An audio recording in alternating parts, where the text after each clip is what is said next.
paix soit sur vous. Je dirais que je vais surtout me concentrer sur le côté texte fondateur. Je parle ce qu'il y a l'imam, donc je vais citer les versets en langue originale et je vais essayer de traduire. Sur le plan anthropologique, je vais être très bref. Très bref. Je dirais que la famille musulmane, dans sa grande composante, est patriarcale. Elle est dans certaines régions africaines et asiatiques, soit endogamiques, soit agnatiques. Plutôt agnatique dans le sens anthropologique. Je vais emprunter ce texte à Lévi-Strauss quand il parle de la transmission du savoir chez les musulmans. Elle se fait comme la famille matriarcale chez les juifs. Il n'y a aucun problème. La famille, par rapport à la langue, à beaucoup de traditions, elle est là pour transmettre ça. Mon père disait que la famille est un axe central pour l'Église. Je dirais que l'Église a même consacré dans le 4e siècle, notre ère grégorienne du 10e siècle, tout un concile sur le problème de la famille. Même le problème du célibat des prêtres et des curés a été posé. Non, nous c'est clair. Il n'y a pas de problème, la question ne se pose pas. La question de la famille, je peux vous dire, je peux parler en tant que malikite, dans l'école à moi, en tant que chafi'ite, hanifite ou chiite, ça ne pose pas de problème, car le problème qui les sépare, c'est un problème de pouvoir, c'est un problème politique. Donc la famille, en islam, est un axe existentiel autour duquel tout s'articule. Dans la mesure, autre petite chose, ce qu'on appelle le catacrèse, c'est bon pour vous, le majaz, on a mis l'imam, le catacrèse, c'est cette formulation où il y a beaucoup d'images, beaucoup de paraboles. Donc les textes que je vais utiliser, il y aura beaucoup de catacrèse, donc je peux traduire ou interpréter si vous souhaitez. Je dirais que dans la mesure où la personne, je préfère dire la personne, et des fois individu, mais toute la question est là. Je ne veux pas faire de la philosophie avec vous, vous êtes tous cultivés. Le problème de Kant, la philosophie positiviste, nous a chamboulé beaucoup dans la question de l'individualisme, de l'individu, etc.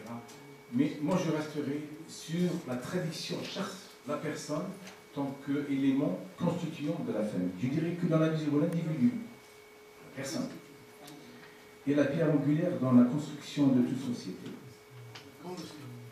ainsi que dans sa survivance, l'islam a prévu son éducation. L'éducation est un terme central.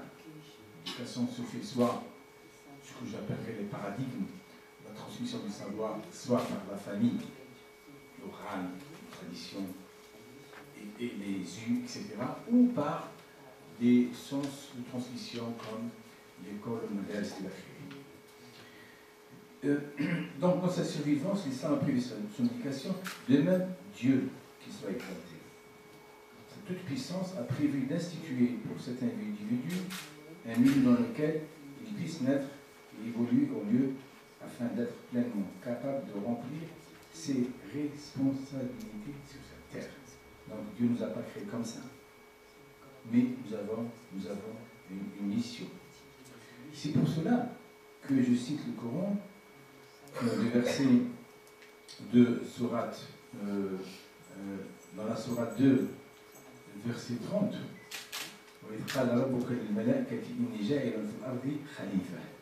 Je traduis.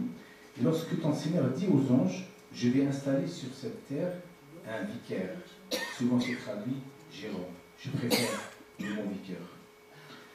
Afin que l'être humain puisse au mieux s'épanouir et accomplir sa nature spécifique, fitra, et s'acquitter au mieux de sa fonction de vicaire.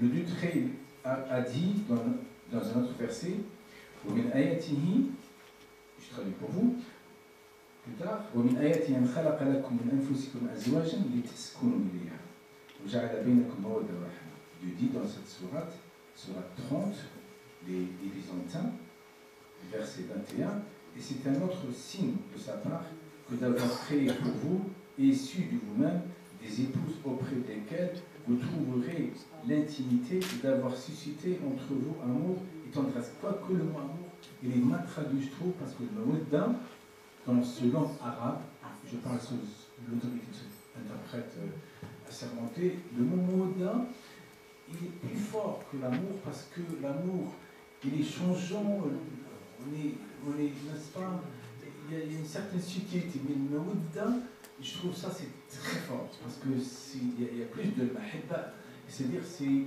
mahibba, c'est-à-dire c'est dans le cœur. Mais on dit que le cœur il change, mais le mawda c'est un sentiment qui est constant, et cette constance donne justement de la légitimité à cette relation entre femme et homme. Dans sa bonté, Dieu, Allah, le Très-Haut, a suscité entre l'homme et la femme une attirance naturelle. Critiquer, j'ai rien contre, mais je parle du couple qui m'intéresse moi, la famille qui m'intéresse moi. Dans sa bonté, Dieu, le Très-Haut, a suscité entre l'homme et la femme une attirance naturelle, physique, autant que psychologique et psychique. D'une part, et cela garantit l'amour nécessaire dans le couple, et d'autre part, cela permet de s'accomplir l'ordre de Dieu par la procréation, comme disait mon père, l'un de perpétuer des espèces humaines. C'est ça qui est important. Dieu le Très-Haut a voulu que la vie du couple soit institutionnalisée dans le mariage, pour que ce soit favorisé la stabilité émotionnelle de chacun.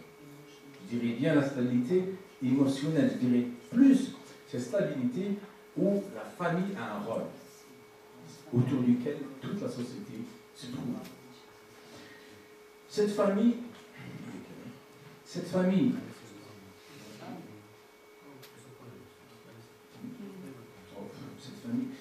comprendra dès lors le père et la mère, les enfants qui sont les fruits de ce lien, ainsi que les ascendants et les descendants. Cette famille se veut grande et d'un part nucléaire, si limitant au conjoint et à leur descendance directe, mais elle englobe les ascendants et les descendants. La famille, enrichie par ces rapports de filiation, par les rapports d'alliance.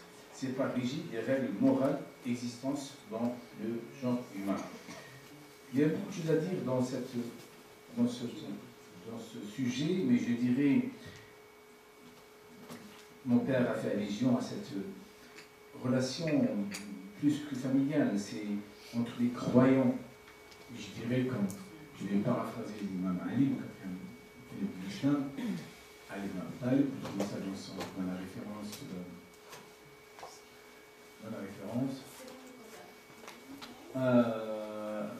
Oui, voilà. Donc, dans ce livre, il dit que l'humanité, c'est deux choses. Soit les frères, Achoka Fiddin, ou Achoka Fiddin, ou Achoka Fiddin. Soit il est votre din, c'est-à-dire religion, donc votre co-religionnaire, ou Achoka Fiddin, donc l'humanité. Donc, Najil Balar. C'est dans ce livre, Najil Balar, que je trouve cette citation, et je trouve que c'est formidable. Il y a des gens qui parlent qu'ils ne sont pas frères. C'est quand même pas normal. Donc, pour moi, nous sommes tous frères. Soit fait bien ou soit fait, nous soyons chrétiens, protestants, catholiques, orthodoxes, juifs, etc., ou agnostiques, peut-être athées, nous sommes tous frères. Que dit le Coran à ce propos? Coran Sourate 9, le repentir. Il dit, je cite le texte, المؤمنون والمؤمنات بعضهم أولياء بعض يأمرون بالمعروف وينهون عن المنكر ويقيمون الصلاة ويؤتون الزكاة ويطيعون الله ورسوله أولئك سيرحمون من الله عز وجل. Les croyants et les croyantes sont étroitement solidaires. Ils ordonnent ce qui est bien, ils interdisent ce qui est mal, ils sont assidus dans la prière, s'acquittent régulièrement de la zakat et obéissent, non légal, et obéissent à Dieu et à son ou à ses messagers. Dieu les recevra. Écoutez, j'ai beaucoup de choses à vous dire, mais le temps qui m'est compté, il reste quelques petites minutes, je vais vous dire trois. Je devais citer pour vous deux versets qui me tiennent à cœur. Un, dans la sourate Al-Isra. Je vous invite à lire ce verset qui est parfait. Al-Isra, donc le voyage nocturne, verset 22, 23, dit وقضى ربك ألا تعبدوا إلا إياه وبالإحسان إما يبلغن عندك الكبر أحدهما أو كلاهما فلا تقل لهما أف ولا تنهرهما وقل لهما قولا كريما واخفض معهما جناح الذل من رحمتك وقرب ارحمهما كما ربياني صغيرا. Je traduis pour vous. Et ton Seigneur a décidé, a décrété n'adorer que lui et marquer de la bonté envers père et mère. Si l'un d'eux ou tous deux doivent atteindre la déesse auprès de toi, alors ne leur dis point fille. Et ne les brusque pas, mais adresse-leur de la parole respectueuse. Ça, c'est le chapitre du voyage nocturne. Il y en a un qui me tient à cœur, donc c'est Luqman. Luqman, c'est la sourate 31. J'aime beaucoup ce chapitre-là, il est plein de sagesse. Et souvent, je dirais que nous les étudions, juifs et musulmans ensemble. وإذ قال لقمان لابنه وهو يعطيه يا بني اشرك بالله إن الشرك لظلم عظيم ووصينا الإنسان بوالديه حملته أمه وهنا على وهن. Je traduis pour vous, lorsque Luqman, qui est un sage, dit à son fils, tout en l'exhortant, ô mon fils, ne donne pas d'associer à Dieu. Car l'association à Dieu est vraiment une injustice énorme. Et nous avons commandé à l'homme la bienfaisance envers ses pères, sa mère, car la mère l'a apporté, peine sur peine, sans sevrage a lieu de 2 ans, sois reconnaissant vers moi, ainsi qu'envers tes parents, vers moi et la destination. Pour conclure, je dirais que nous vivons actuellement dans cette globalisation, cette diabolisation, que nous perdons beaucoup de repères. Pour nous, je parle comme citoyen, j'oublie un peu ma confession, ma appartenance. Il est urgent pour nous, chrétiens, musulmans, juifs, athées, tout le monde, qu'il faut donner un nouveau souffle à cette famille, à la famille. Car quand la famille est perturbée, tout est perturbé. Quand cette relation entre père et mère est où l'ordre, l'échange est perdu, donc tout se perd. Quant à nous, musulmans, je parle de confession musulmane, c'est incroyable. Si nous tenons à cette codification de la famille, cette codification du mariage, bien sûr que nous faisons attention aux problèmes qui se posent comme l'héritage. Et je dirais que la loi de mon pays est ma loi, la loi de la République est ma loi. Je fais attention. On formant les imams ici, on leur disait que l'héritage répond à une certaine codification en France. Donc, je mets entre parenthèses le verset 11 de la sourate Al-Isra, pardon du cinéma. Beaucoup de questions sur l'héritage, on peut faire appliquer la loi de la République. Mais le fait de respecter la codification et de la présence de l'imam, la présence de shurut, la présence du wakil, du tuteur, les conditions, le mahar, etc., la dot, etc., il faut perpétuer ces traditions. Ça perpétue une certaine, je dirais, une certaine stabilité.